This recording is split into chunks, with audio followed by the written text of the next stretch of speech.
Telephone ઇન્ડિયાના counter પર એમનો સવાલ છે. આ કાઉન્ટર તમને ગમે?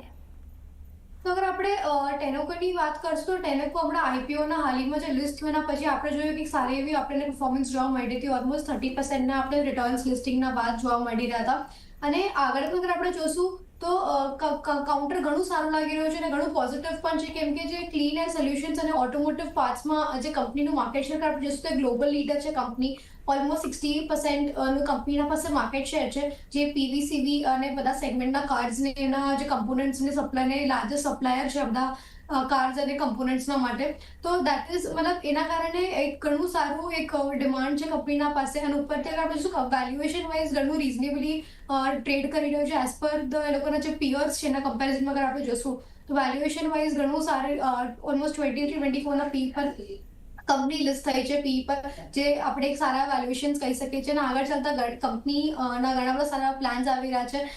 કેપેક્સ કરી રહી છે કંપની આગળ ચાલતા, જે આપણા સેગમેન્ટ્સમાં જે આપણને સારી એવું હજી ઇન્વેસ્ટમેન્ટ્સ જોવા મળી શકે છે અને સારી એવું કેપેક્સ ગ્રોથના વજહથી આપણને રેવન્યુમાં એક સારું એડિશન જોવા મળી શકે છે. તો મારા તરફથી આ ઘણું પોઝિટિવ બાય લાગી રહ્યું છે હમણાં. જી, તો અહીંયા